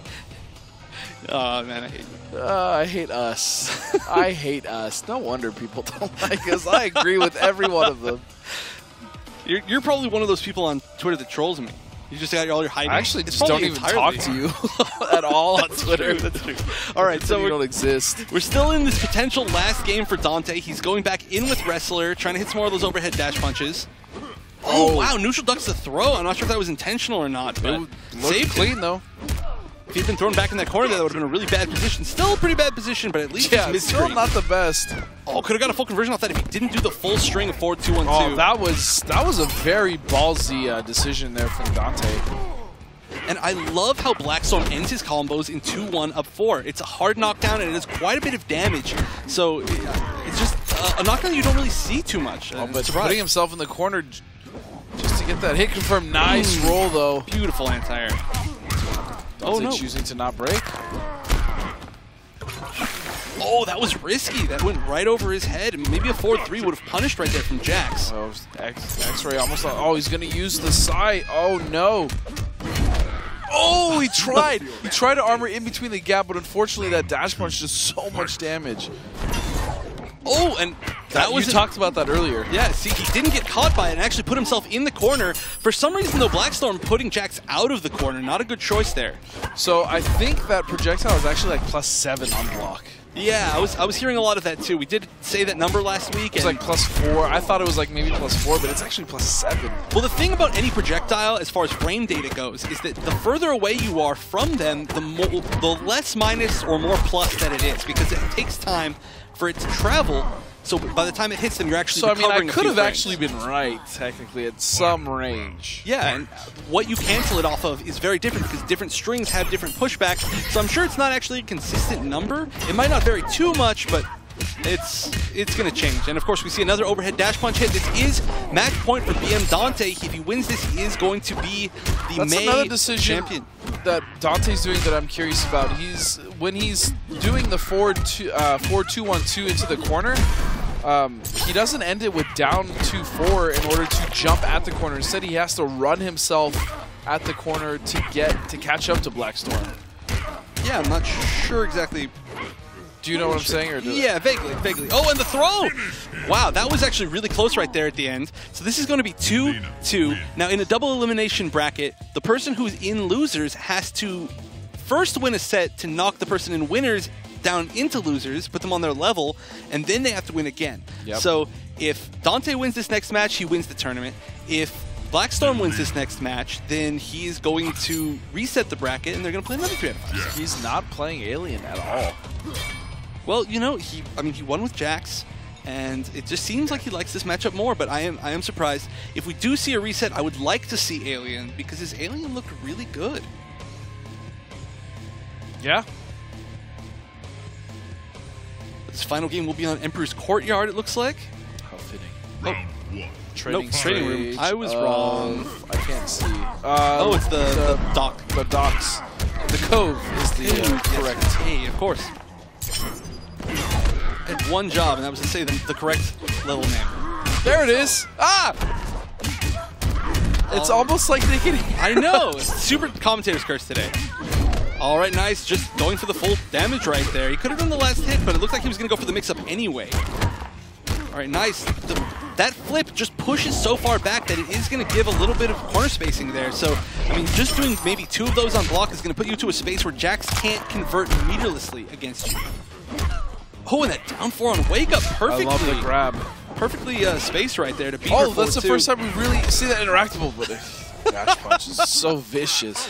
Oh man, this is the success rate on these enhanced overhead dash punches. I've never seen incredible. It like this. And we've only seen maybe 2 or 3 punished out of maybe 15? And I've never seen that back 2 actually hit. All right, putting herself in the corner again. Blackstorm really needs to start really paying attention to corner spacing. I mean, it's a huge deal, especially against Jax. Jax can get full conversions off of any hit, but only if he spends meter in the mid screen. In the corner, it's all meterless. And giving Jax meter is terrifying because especially Wrestler has the best wake options in the entire game. And just missed that grab. In the knockdown, 1 hit from death here, pretty much from either player. Oh, he blocks it! Had he just actually meter burn command grab, that would have been the game. Yeah, that is what he needs to start doing once Molina starts respecting him. Fight. Nice block. Oh, that was beautiful. You know, Dante, that's something that he's doing a lot that's really working out well for him, is just jumping and doing nothing. His opponents try to anti-air him, his opponents try to press buttons as soon as he lands, but either he blocks it and punishes it, or he goes for that enhanced overhead dash punch and gets a full combo. Oh, nice jab check. She looked airborne during that string, but she does stay on the ground. Nice, we're seeing some projectile game here. Oh, it almost looked like he did that on purpose to bait, but nothing came out. It was interesting that he didn't do the throw off of that. So what you can do right there is you can cancel the third hit of 1-2-3 and do 1-2 up 3 instead, and that will give you a tick throw situation where you can just cancel that straight into command grab. Oh! Oh, and he charged it. If he didn't charge, that would have been the kill. This could still be the kill here. This should be it. Can she build Breaker in time? Oh, it doesn't matter. Just built Breaker, but unfortunately, it was on the last hit that killed. So that means that Dante, that back 2 was just on principle. This is for blocking all the other ones. And it was the charged one. This is for ripping out my lobster arms.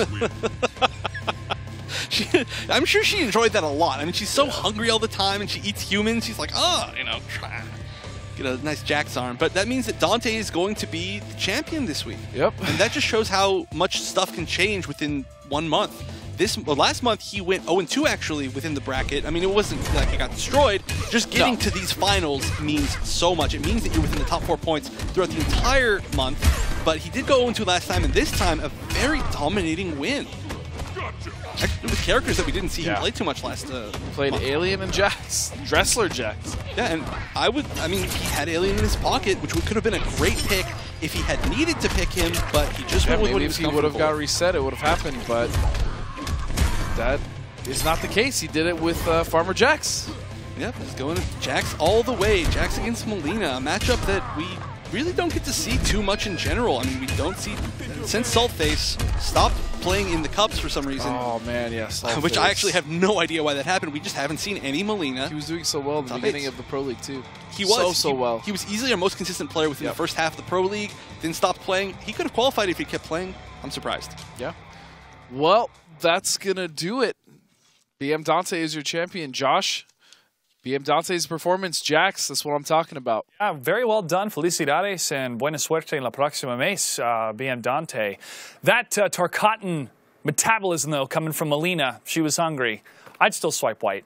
I still swipe right.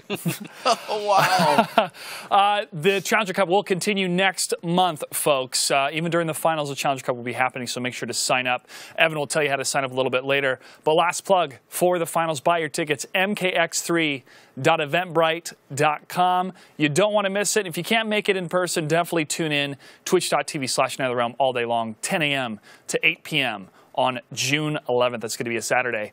On behalf of everybody here at ESL, thanks so much for tuning in. Go tune into Combo Breaker right now, combobreaker.org, and you can catch all the action, any updates about the MKX Pro League by following on Twitter, ESL Mortal Kombat, Facebook.com/ESL Mortal Kombat, and use that hashtag MKX Pro League. We're using MKX Challenger for today. Again, huge congratulations to all the players that signed up and made it to the finals. Gentlemen, take us home. Yep, make sure to tune into Combo Breaker, as well as our finals for the Pro League. It's going to be prolific, if you know what I'm saying. It is. I want to watch However, that. Also, don't forget to sign up for the Challenger Cup. Evan, tell them how they can do that. You can sign up either at proleague.com/MKX or at esl.gg/MKXChallenger. Either of those links work. And like we said, we will be continuing them even while the season is on off season. So keep competing, stay fresh with your gameplay, and I mean, win money. Yep. So that's going to do it for us for this month. We'll see you at the finals June 11th. And if for whatever reason you're living in Iraq and you don't see that, we'll see you the month after for the next Challenger Cup finals. See you next time.